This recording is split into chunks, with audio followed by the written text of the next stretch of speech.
স্থলবন্দর দিয়ে পণ্য আমদানিতে ভারতের নিষেধাজ্ঞায় ব্যাহত হচ্ছে সীমান্ত বাণিজ্য। গার্মেন্টস পণ্য সহ নিষেধাজ্ঞার আওতায় থাকা বিভিন্ন পণ্যবাহী ট্রাক ফেরত যাচ্ছে স্থলবন্দর থেকে।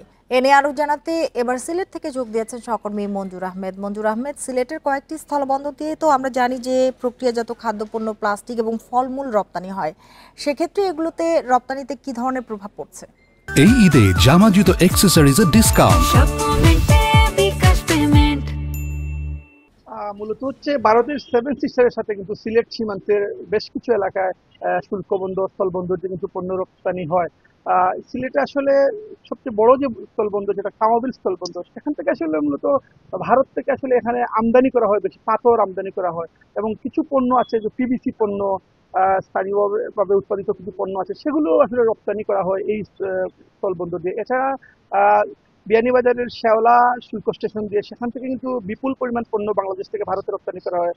বিশেষ করে প্রক্রিয়াজাতকরণ খাদ্য আছে, প্রাণ আরএফএল এর বিভিন্ন পণ্য আছে যেগুলো ভারতে খুবই জনপ্রিয় এবং এই পণ্যগুলো এখন আসলে এই যে নিষেধাজ্ঞার কারণে রপ্তানি করা যাচ্ছে না। এখানকার স্থানীয় রপ্তানির কারণে যেটা আমাদের বলছেন যে ভারতের নিষেধাজ্ঞার কারণে এই যে সমস্যা বা অচলাবস্থা তৈরি হয়েছে রপ্তানিতে, এটা কিন্তু যে হারে বাংলাদেশ কিন্তু রাজস্ব হারাচ্ছে, পাশাপাশি ভারতে যেখানে সেভেন সিস্টার কিন্তু আপনি জানেন অনেকটা দুর্গম, ভারতের কেন্দ্রীয় যে অঞ্চলগুলো আছে এর সাথে মূলত হচ্ছে এই অঞ্চলগুলো থেকে বাংলাদেশের সাথে বাণিজ্যের ফলে কিন্তু তারা ভারতের সেভেন সিস্টারে যারা বসবাসকারী আছেন, বাসিন্দারা আছেন, তারা কম মূল্যে কিন্তু পণ্যগুলো কিনতে পারেন।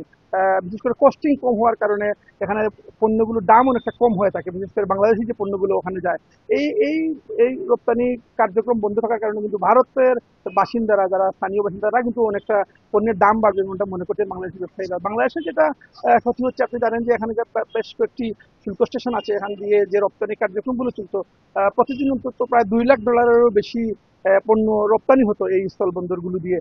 এখন আসলে যেহেতু ভারতের নিষেধাজ্ঞার কারণে রপ্তানি বন্ধ রয়েছে, এ কারণে স্থানীয় ব্যবসায়ীরা যেভাবে ক্ষতিগ্রস্ত হচ্ছেন, সরকারও কিন্তু রাজস্ব হারাচ্ছে। এই বিষয়টা আসলে এখানকার ব্যবসায়ী যারা বলছেন, তারা বলছেন যে এই বিষয়টা সরকারের উদ্যম মহল এবং ভারতের সাথে আলোচনা করে এই বিষয়টা সমাধান করলে কিন্তু দেশের পণ্য রপ্তানির যে সমস্যা সংকট তৈরি হচ্ছে, এই সংকটটা যেমনি সমাধান হবে, পাশাপাশি দুই দেশের যে বাণিজ্যিক সম্পর্ক সেটাও কিন্তু অটুট থাকবে।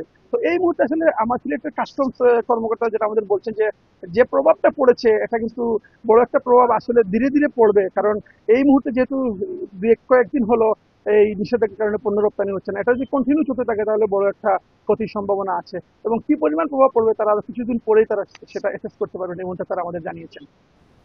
ভারতের আমদানির নিষেধাজ্ঞা নিয়ে জানাচ্ছিলেন সহকর্মী মঞ্জুর আহমেদ।